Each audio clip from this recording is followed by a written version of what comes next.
Baiklah, Assalamualaikum warahmatullahi wabarakatuh. Perkenalkan nama saya Kevin Radian Saputra dari kelas B Prodi Informatika ya. Di sini saya akan mempresentasikan modul 9 Oralcom ya. Dengan NIM saya 24500810048. Baik. Di sini saya akan memperkenalkan agendanya. Di sini saya akan menjelaskan beberapa sektor, yaitu sektor prosesor, VGA, memori, dan terakhir adalah penutupan ya. Kata penutupan. Di sini judul yang diangkat di modul 9 ini adalah komparasi teknologi komputer yang akan saya udahkan secara lumayan detail untuk beberapa bagiannya. Baiklah, di sini kita akan mulai dari prosesor. Prosesor adalah komponen utama dalam mengelola data dan menjalankan perintah dalam sebuah komputer. Prosesor juga dikenal sebagai unit memproses pusat atau CPU ya kalau dalam bahasa Indonesia ya. Atau singkatannya boleh gitu. Oke, di sini saya akan ada beberapa jenis prosesor yang mungkin udah kita kenal udah familiar lah kita kenal ya. Untuk orang-orang yang sering menggunakan komputer atau laptop juga bakal tahu itu ada beberapa jenis. Untuk beberapa prosesor yang untuk sekarang itu, untuk jenis prosesor itu sekarang sedang naik daun itu adalah Intel Core 9 itu i9 dan juga AMD Ryzen ya. Di sini saya akan menjelaskan satu persatu. Baik, saya di sini saya akan menjelaskan untuk pertama-tama saya akan menjelaskan Intel Core ya, untuk bagian Intel Core. Prosesor Intel Core. Intel Core adalah merek prosesor yang dikembangkan oleh corporate untuk Intel Corporate ya untuk komputer pribadi, laptop dan workstation. Seri ini mencangkup beberapa generasi prosesor seperti Core i3, Core i5 dan Core i7 dan yang terakhir itu Core Core i9 yang dirancang untuk sebagai kebutuhan mulai dari penggunaan sehari-hari hingga tugas computing berat. Intel Core terkenal karena menawarkan performa tinggi dengan efisiensi daya yang baik. Di sini saya juga akan memberikan sedikit beberapa kayak beberapa kelebihan dari Intel Core ya. Yang pertama, Intel Core memiliki performa yang tinggi. Prosesor Intel Core memiliki kecepatan clock yang tinggi dan arsitektur canggih yang mampu menanggung tugas-tugas berat seperti gaming, pengedit video, dan proses data. Yang kedua, efisiensi data. Kita tahu bahwa efisiensi data itu sangat penting sekarang karena juga dengan kita bisa mengefisiensi data, kita juga bisa lebih menghemat listrik ya, listrik yang kita gunakan. Kalian tahu bayar listrik mahal, apalagi kita anak-anak kosan. Listrik mahal, bos. Jadi begitu. Karena itu ini adalah prosesor yang sangat worth it buat anak-anak kosan. Ya. Yeah. Nah, efisiensi daya yang menjadi salah satu keunggulan utama Intel Core yaitu menggunakan teknologi hemat daya, terutama pada seri laptop. Sehingga baterai lebih awet dan juga pengecasan bisa lebih lama. Pengecasan baterai itu dari 0 ke 100 itu bisa lebih cepat karena kita beberapa seri laptop juga sudah menggunakan fast charging untuk laptopnya juga. Dan juga karena penghematan daya dari Intel Core ini, daya baterai dalam laptop kita bisa lebih hemat. Yang ketiga, fitur teknologi terbaru mendukung teknologi seperti Hyper-Thread, Turbo Boost, dan Virtual Zenith. Ini cocok salah satu yang saya pahami dari fitur ini adalah Turbo Boost, yaitu Turbo Boost ini dapat meningkatkan performa laptop kita ke batas maksimal yang bisa dijalankan oleh suatu prosesor yang kita miliki. Misalnya kalian bisa memiliki Intel Core i9 ya, i9 Gen 11 gitu kan. Itu kalian udah bisa banget buat main game seperti GTA 5 rata kanan full HD. Kalau monitor kalian mencukupi ya. Baiklah, poin keempat. Kompatibilitas yang luas. Banyak perangkat keras dan perangkat lunak yang dioptimalkan untuk prosesor Intel. Ya, ada beberapa contoh yang perangkat keras yang memiliki compatible luas untuk Intel seperti, ya, saya nggak tahu. Ya, ada beberapa seperti, ya, beberapa aksesoris seperti yang compatible itu seperti, ya, seperti jalan ke helper mungkin bisa juga untuk, ya, emang bisa sebenarnya. Oke, kita lanjut aja. Poin kelima, stabilitas dan keandalannya. Intel Core terkenal dengan kestabilan performanya. Dan ini juga menjadi nilai plus buat Intel Core karena dengan menggunakan prosesor Intel Core, rendering dan speed yang ditawarkan itu tetap stabil walaupun mungkin suhu laptop kalian bisa menyentuh di 90 atau sampai 100, itu bisa masih memiliki kemungkinan untuk menjalankan suatu game dengan stabil tanpa adanya drop FPS yang signifikan tinggi ya. Dan juga kita bicara soal keunggulan, ada juga kekurangan dari Intel Core ini. Pertama, harga lebih tinggi. Nah, ini juga bagi beberapa orang yang merakit PC itu terkenal karena kenapa? Karena Intel Core itu memiliki harga prosesor yang lumayan mahal untuk beberapa series dan gennya. Harga ini lebih tinggi daripada pesaingnya yaitu AMD Ryzen ya. Ya seperti itu karena AMD itu beberapa ya seperti AMD Ryzen itu. Prosesor Intel ini sering memiliki harga yang lebih mahal untuk spesifik serupa dengan AMD Ryzen yang notabene harganya mungkin jauh sedikit lebih murah ya. Kedua, poin kekurangannya, overclock yang terbatas. Hanya seri tertentu saja sih sebenarnya untuk yang dibatasin untuk performa overclocknya. Seperti yang berakhiran K dan X yang mendukung overclock sehingga fleksibilitas untuk penggunaan tingkat lanjutan itu terbatas. Dan itu juga jadi poin minus untuk beberapa seri Intel Core ya. Karena itu performa prosesor mereka itu dibatasi. Baiklah, poin ketiga untuk kekurangan Intel Core ini adalah penurunan performa di multi rendering. Ini saya juga belum terlalu banyak research soal ini. Pengurangan data untuk beberapa jenis aplikasi multi rendering, prosesor AMD sering menawarkan performa yang lebih baik daripada Intel Core dengan harga yang jauh lebih rendah. Itu ada salah satu kelemahan Intel Core ya. Mereka itu masih sedikit kurang untuk inovasi untuk multi renderingnya. Keempat, peningkatan minimal per generasi. Minimal per generasi. Beberapa generasi prosesor memiliki peningkatan performa yang tidak terlalu signifikan dibanding generasi sebelumnya. Ini juga menjadi kadangan dilema untuk beberapa orang awam atau orang-orang yang ingin mengupgrade komputernya karena seri terdahulunya dengan seri yang baru rilis itu biasanya tidak terlalu jauh faktor peningkatannya. Jadi orang-orang biasanya selalu memilih prosesor itu yang low budget untuk seri Intel Core ini. Biasanya yang sering digunakan itu ya kalau nggak e-core 3 Gen 11, kalau nggak e-core 5 Gen 12 atau 11. Baiklah, kita lanjut ke pembahasan untuk AMD Ryzen. Baiklah. AMD Ryzen sendiri adalah lini prosesor yang dikembangkan oleh AMD yang dirancang untuk desktop, laptop, dan workstation. Ryzen memiliki pesaing utama, yaitu Intel Core sendiri, dan dikenal karena menawarkan performa tinggi dengan harga yang lebih terjangkau. Nah, Ryzen sendiri hadir dalam berbagai seri seperti Ryzen 3, 5, 7, dan 9 yang ditunjukkan untuk berbagai tingkat kebutuhan, mulai dari penggunaan biasa hingga profesional. Kelebihan AMD Ryzen sendiri adalah satu, performa multi rendering yang unggul. Dengan lebih banyaknya core dan thread yang Ryzen miliki, Ryzen sangat efisien untuk aplikasi multitasking dan rendering.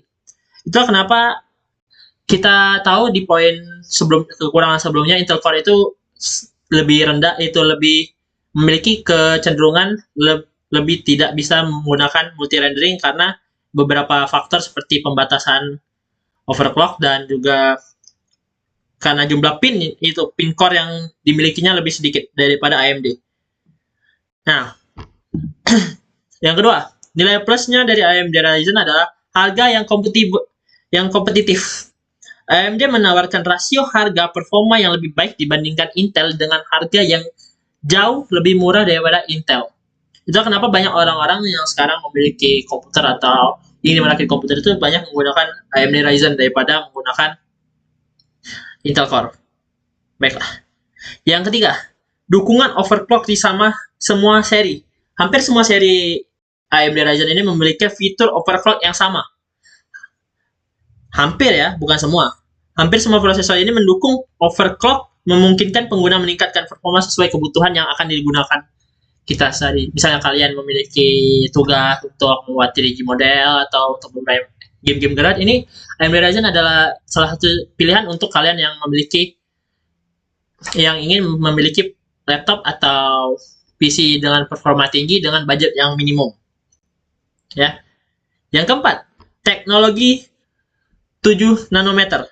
Prosesor Ryzen menggunakan teknologi fabrikasi 7 nanometer yang lebih efisien daya dan hemat energi.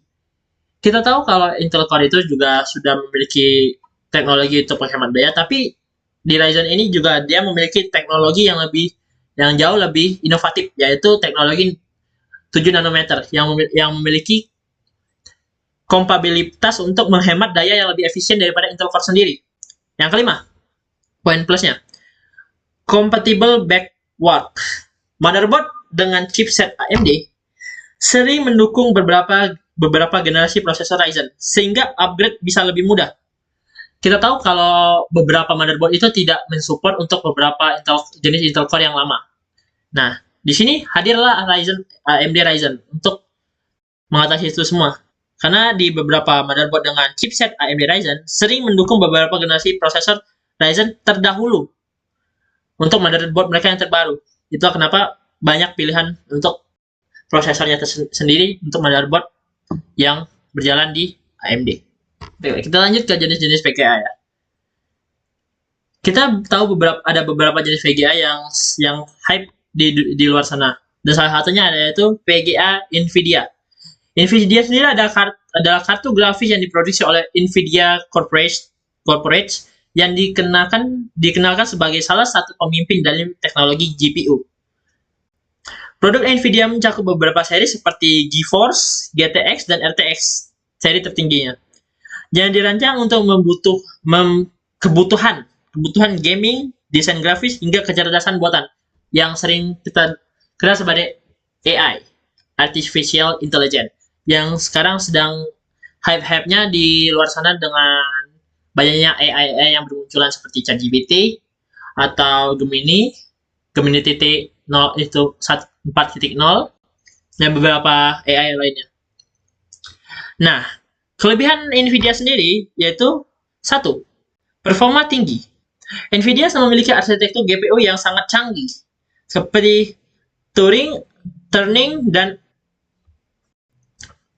Operen yang mampu memberikan performa tinggi untuk gaming dan aplikasi grafis berat. Kedua, fitur eksklusif Nvidia. Nvidia menawarkan beberapa fitur unggulan mereka seperti fitur eksklusif lah untuk pengguna Nvidia sendiri. Seperti ray tracking, teknologi yang menghasilkan pencahayaan realistis dalam sebuah game. Mungkin kalian suka, itu ada beberapa dari kita yang, bukan beberapa, kebanyakan dari kita itu suka bermain game.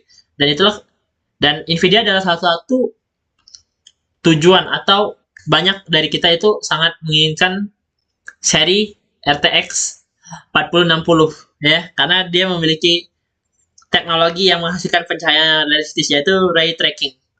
Ya, untuk beberapa seri juga ada ray tracking, ya, tapi ya kita tahu sendiri kalau seri tertinggi RTX 4060 Ti itu memiliki keunggulannya sendiri dalam ray tracking. Baiklah, selanjutnya DLS menggunakan AI untuk meningkatkan performa dalam kualitas gambar dan resolusi tinggi. Ini salah satu fitur yang sangat benar-benar inovasi untuk sebuah GPU di zaman sekarang, karena AI ini sudah banyak diadopsi di beberapa teknologi seperti Google sudah mengadopsi, juga beberapa software dan Web3 itu sudah menggunakan AI semua. Dan bahkan ada beberapa AI sekarang yang sudah bisa membuat PPT atau juga membuat suatu project. AI ini juga memiliki jangkauan luas, itulah mengapa NVIDIA menyematkan salah satu fitur unggulan ini, yaitu DLS. Baiklah, yang kedua, CUDA Core mempercepat proses komputasi pada aplikasi yang mendukung CUDA dan seperti rendering video dalam simulasi 3D. Ini salah satu fitur yang sangat membantu kita untuk melakukan rendering itu gambar atau membuat animasi 3D di suatu project kita masing-masing ya. Dan 3, driver yang sangat stabil. Poin ketiga. Poin positifnya yang nomor 3 itu yaitu driver yang sangat stabil. NVIDIA secara rutin merilis pembaruan driver dengan optimize khusus untuk gaming dan aplikasi-aplikasi terbaru. Mereka tidak mau ketinggalan update-update tentang teknologi dan tidak ingin mengecewakan para konsumennya dengan mengupdate setiap driver itu dengan seri terbaru. Baiklah, yang keempat, poin keunggulannya. Komputasi luar biasa. Kompatibilitas lebih tepatnya. Maaf, saya koreksi. Banyak software profesional dan game dioptimalkan untuk GPU NVIDIA. Karena salah satu banyak project-project di luar sana yang menggunakan software untuk memprofesionalisasikan sebuah game atau juga suatu project dengan menyempatkan software dioptimalkan software pengoptimal untuk GPU NVIDIA. Itulah kenapa beberapa project itu banyak yang jika digunakan dengan VGA lain itu akan menghasilkan gambar atau hasil yang berbeda dengan menggunakan GPU NVIDIA, karena beberapa project atau beberapa game itu memiliki software yang mendukung GPU NVIDIA. Ya, itu adalah fitur khusus eksklusif yang hanya diberikan untuk NVIDIA sendiri. Dari NVIDIA sendiri ya. Kelima, pendinginan yang efisien. Seri NVIDIA terbaru memiliki sistem pendingin yang baik dan hemat daya dibandingkan generasi sebelumnya. Kita tahu sendiri kalau pengonsumsian daya itu sangat penting untuk beberapa PC. Karena juga kita sebelum merakit PC kita harus melihat berapa daya yang dibutuhkan oleh PC yang kita rakit. Dan itu juga sebagai penentu kita harus membelikan power supply yang berapa watt. Ya. Baiklah, kita masuk ke poin kekurangan VGA NVIDIA. NVIDIA sendiri memiliki harga yang lebih mahal daripada VGA lain. VGA NVIDIA sendiri cenderung lebih mahal dibandingkan kompetitor dengan spesifikasi yang serupa. Poin kedua, keterbatasan VRAM. Pada seri tertentu, beberapa kartu grafis di kelas menengah memiliki kapasitas VRAM yang lebih kecil dibandingkan VGA AMD dengan harga yang serupa. Ini juga salah satu kekurangan NVIDIA dalam beberapa seri menengah mereka. Baiklah, yang ketiga, overclocking terbatas. NVIDIA memiliki batas overclocking yang lebih ketat dibandingkan AMD, sehingga fleksibilitas bagi pengguna tingkat lanjut lebih rendah. Ini juga membatasi beberapa pengguna untuk melakukan overclocking yang ekstrim pada VGA NVIDIA mereka. Poin keempat, performa yang kurang optimal di beban multitasking berat. Ini salah satu kekurangan NVIDIA untuk beberapa beban kerja multi rendering berat seperti beberapa rendering suatu program atau rendering suatu project secara bersamaan. GPU AMD dengan arsitektur RDNA kadang lebih unggul daripada NVIDIA sendiri. Baiklah, poin kelima, konsumsi daya pada seri high-end seperti seri RTX itu lumayan besar, seperti seri RTX 3080 dan RTX 3090 memiliki konsumsi daya yang sangat tinggi, sehingga membutuhkan power supply yang besar dan sistem pendingin yang baik. Itulah kenapa beberapa PC itu harus memiliki kayak pendinginan yang optimal pada VGA yang mereka gunakan. Karena beberapa VGA memiliki kecenderungan dan pendinginan yang berbeda-beda. Baiklah.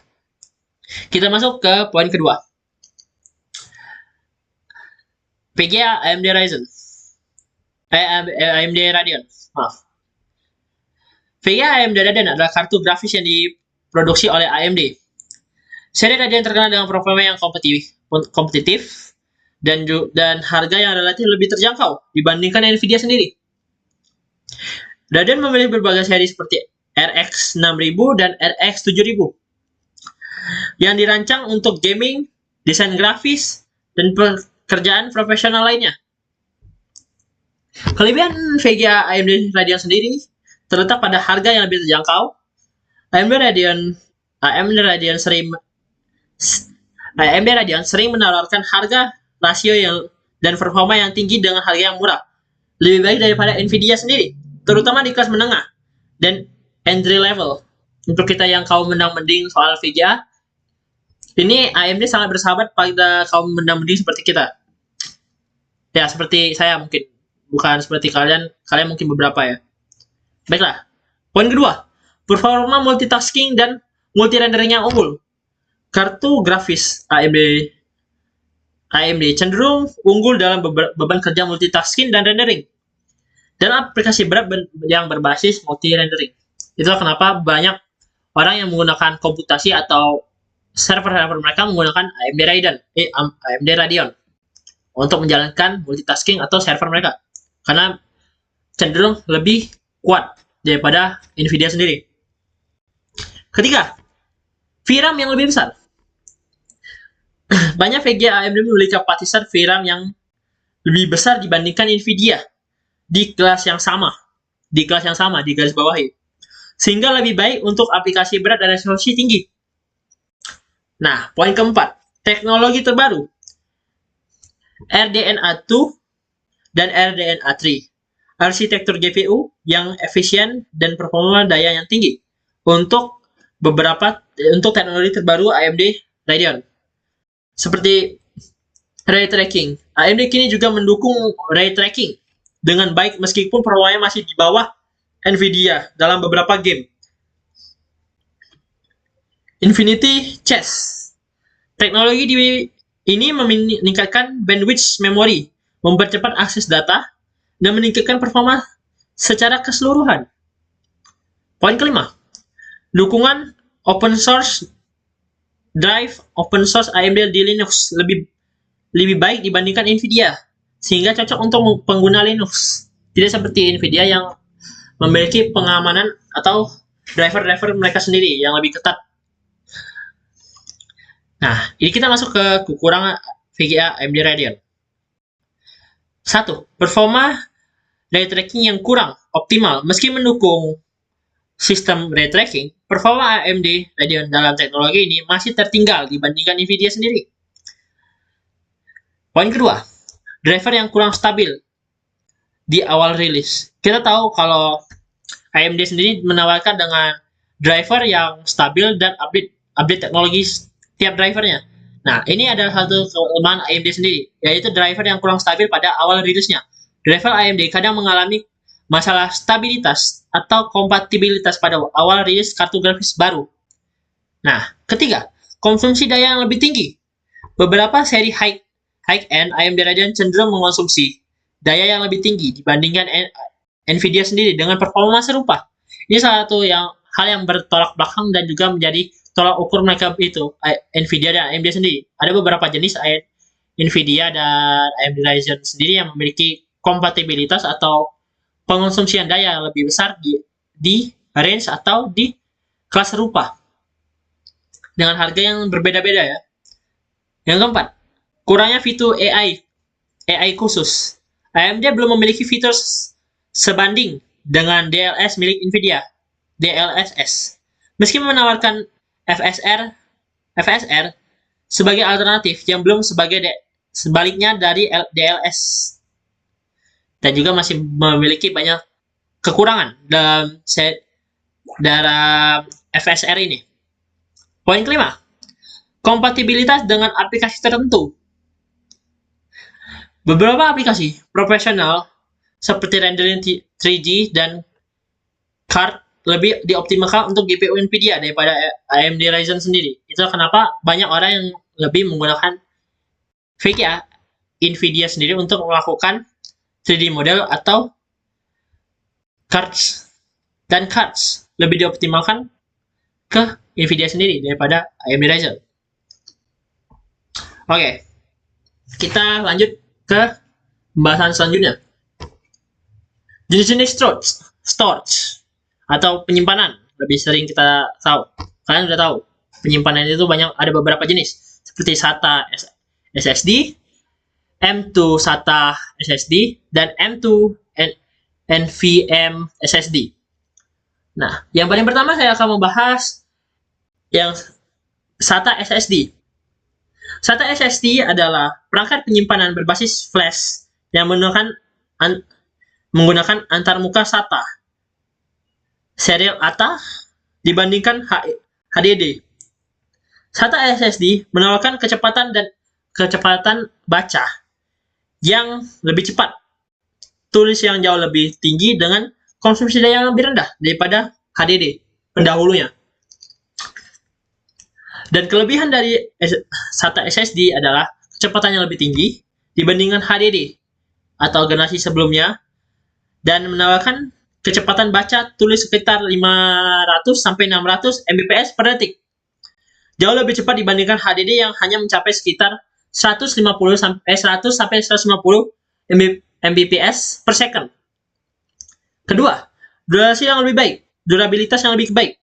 Kita tahu HDD itu memiliki durabilitas yang agak kurang jika disimpan di tempat yang lembab atau tidak di tempat yang memiliki gelombang elektromagnetik atau dekat dengan perabotan elektrik kita sendiri, karena itu bisa mengganggu penyimpanan data kita di dalam HDD. Nah, di sini SSD memiliki durabilitas yang lebih baik daripada HDD, tidak memiliki komponen mekanis seperti HDD, yaitu piringan magnet.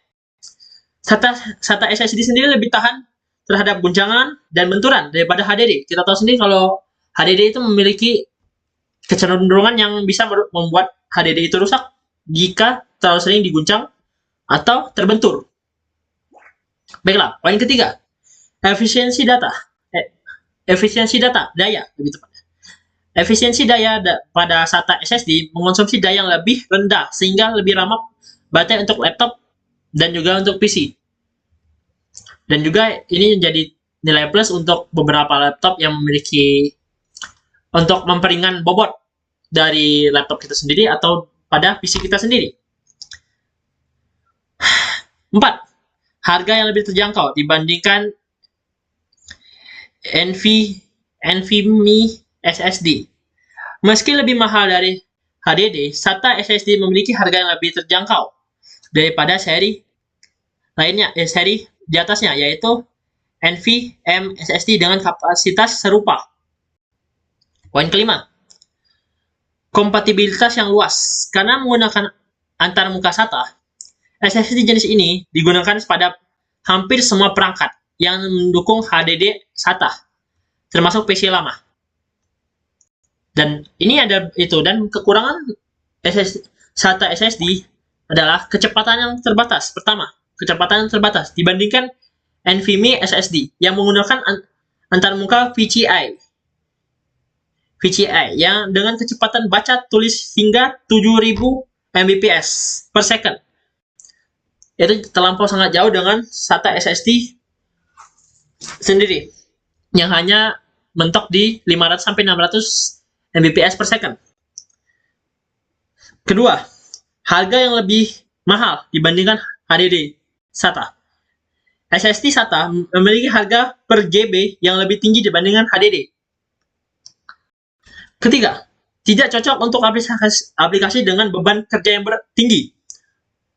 Untuk aplikasi yang memerlukan kecepatan transfer dengan sangat tinggi seperti editing video 4K atau rendering, SATA SSD mungkin kurang optimal dibandingkan NVMe SSD. Ya, itu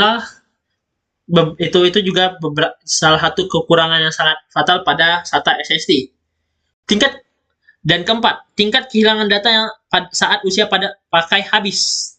Ini juga ini juga salah satu momok yang sangat kurang, yang sangat beberapa orang takutkan ya pada penyimpanan storage mereka sendiri. Tingkat kehilangan data yang sangat tingkat kehilangan data pada usia pakai yang habis seperti SSD lainnya. SATA SSD memiliki siklus tulis terbatas. Setelah mencapai batas siklus tulis, ada resiko kehilangan data atau menurunnya performa. Yang kedua, kita akan bahas M2 SATA SSD. M2 SATA SSD adalah jenis SSD yang menggunakan form factor M2, tetapi tetap menggunakan protokol SATA untuk mengkomunikasikan data, meski bentuk lebih kecil dibandingkan SATA SSD. Bentuk yang lebih kecil bentuknya yang lebih kecil dengan 2,5 inci dengan performa sama karena menggunakan antarmuka SATA. Kelebihan M2 SATA SSD adalah 1. Desain yang compact. M2 SATA SSD memiliki ukuran yang lebih kecil dan tipis dibandingkan SATA SSD sendiri. Dengan ukuran yang cuma hanya 2,5 inci, sehingga cocok untuk perangkat seperti Ultrabook atau PC dengan ruangan terbatas. Dan juga ini juga sebagai opsi untuk mengurangi berat pada laptop atau PC kita sendiri. 2. Pemasangan yang lebih mudah karena langsung terhubung dengan motherboard melalui slot M2 SATA SSD. M2 SATA SSD tidak memerlukan kabel data seperti SATA SSD biasa. Yang ketiga, kecepatan yang lebih tinggi dibandingkan HDD. Kita tahu sendiri, jenis M2 itu SATA SSD jauh lebih memiliki kompatibilitas tentang kecepatan baca dan tulis yang lebih tinggi daripada HDD. Itu sendiri. M2 SATA SSD sendiri menawarkan kecepatan baca dan tulis hingga 150 Mbps per second. Jauh lebih cepat dibandingkan HDD konvensional. Yang keempat, efisiensi daya. M2 SATA SSD memiliki konsumsi daya yang lebih rendah sehingga membantu meningkatkan daya tahan baterai pada laptop. Dan ada juga beberapa kekurangan pada M2 SATA SSD. Kecepatan terbatas antar muka SATA. Meskipun menggunakan form factor M2, kecepatan M2 SATA SSD tetap terbatas pada protokol SATA. Ini jauh lebih lambat dibandingkan M2 NVMe SSD yang menggunakan protokol PCI. Kedua, harga yang lebih mahal dibandingkan SATA SSD biasa. Dengan ukuran yang 2,5 inci untuk kapasitas yang sama, M2 SATA SSD sering memilih sedikit lebih mahal dibandingkan SSD SATA biasa. Yang ketiga, kompatibilitas yang terbatas. Semua motherboard, terutama yang lebih lama, itu memiliki slot M2 atau mendukung protokol SATA melalui slot M2. 4. Tidak memberikan peningkatan performa dibandingkan SATA SSD biasa. M2 SATA SSD yang 2,5 inci meskipun lebih kecil dan mudah dipasang, M2 SATA SSD memiliki performa yang sama dengan SSD SATA biasa. Dan ini juga sebagai faktor yang bahwa kecepatan baca tulis dan performa yang ditawarkan M2 SATA SSD tidak jauh berbeda dengan SSD biasa. Baiklah, yang ketiga, M2 NVMe SSD. M2 NVMe SSD adalah jenis SSD dengan performa factory M2 yang menggunakan antarmuka PCI dan protokol NVMe. Teknologi ini dirancang untuk memberikan kecepatan baca dan tulis yang jauh lebih tinggi dibandingkan SSD dan HDD. Kelebihan M2 NVIDIA SSD. salah. M2 NVM SSD lebih tepatnya. Satu, kecepatan yang sangat tinggi. M2 NVM SSD memiliki kecepatan baca dan tulis hingga 7000 Mbps per second. Jauh melampaui kecepatan SATA SSD dan HDD sendiri yang hanya sekitaran 550 Mbps per second. Yang kedua, latensi rendah. NVMe menggunakan protokol lebih efisien dibandingkan SATA, sehingga waktu akses data jauh lebih cepat dan latensi lebih rendah. Yang ketiga, desain compact dan hemat ruang. M2 NVMe SSD berbentuk kecil dan tipis sehingga cocok untuk perangkat dengan ruangan yang terbatas seperti ultrabook atau mini PC. 4. Efisiensi energi. Meskipun performanya tinggi, M2 NVMe SSD lebih hemat daya dibandingkan HDD dan SATA SSD dalam banyak kasus. Digarisbawahi.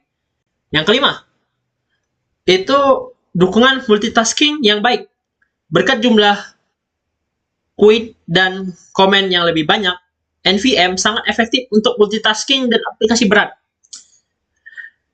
seperti rendering dan editing video serta gaming. Ini sangat cocok untuk melakukan kegiatan berat pada laptop dan PC kita. Dan ada beberapa kekurangan pada M2 NVMe SSD. Yang pertama, harga yang lebih mahal. Dibandingkan SATA SSD dan dibandingkan SATA SSD HDD dan M2 SSD, M2 NVMe SSD memiliki harga per GB yang lebih tinggi terutama pada kapasitas besar. Yang kedua, konsumsi daya yang lebih tinggi pada beban maksimal. Saat bekerja pada kecepatan penuh, M2 NVMe SSD bisa menggunakan konsumsi daya yang lebih tinggi dibandingkan SATA SSD yang dapat mengaruhi daya tahan baterai laptop sendiri ya. Yang ketiga, pemanasan lebih cepat karena bekerja pada kecepatan tinggi.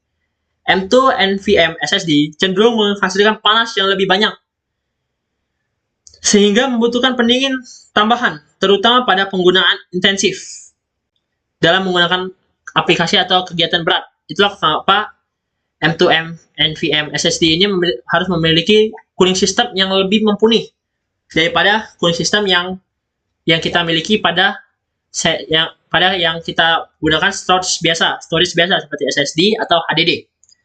4. Kompatibilitas terbatas pada perangkat lama. Ini juga salah satu kekurangan. Tidak semua perangkat mendukung M2. Terutama perangkat yang hanya memiliki slot M2 SATA atau motherboard lama tanpa mendukungnya PCI NVMe. Nomor 5. Peningkatan performa terbatas untuk penggunaan sehari-hari. Untuk penggunaan sehari-hari seperti browsing, official work, dan multitasking, peningkatan performa M2 NVMe SSD ini dibandingkan SATA SSD mungkin tidak terlalu terasa jika kita menggunakannya pada kegiatan sehari-hari.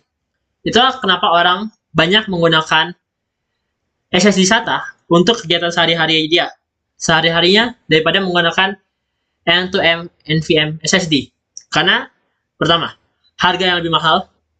Kedua, membutuhkan pendingin yang lebih kompatibel jika menggunakannya dalam jangka waktu lama atau dalam aplikasi berat atau juga dalam kecepatan maksimal. Ketiga, penggunaan daya listrik yang jauh lebih tinggi daripada SSD biasa. Itu adalah beberapa contoh kekurangan dan perbandingan mereka perbandingannya pada M2 NVMe SSD dengan SSD SATA sendiri. Dan juga jauh dalam segi budget. Mereka memiliki segi harga yang jauh berbeda pada kapasitas yang lebih besar. Baiklah, itu dia sekian presentasi dari saya. Saya harap materi yang saya sampaikan ini bermanfaat dan dimengerti pada audiens sekalian. Terima kasih untuk Asdos yang telah membimbing saya selama ini dari modul 1 sampai modul 9 ini. Saya sangat berterima kasih atas ilmu-ilmunya dan saya ucapkan terima kasih sekali lagi. Dan wassalamualaikum warahmatullahi wabarakatuh.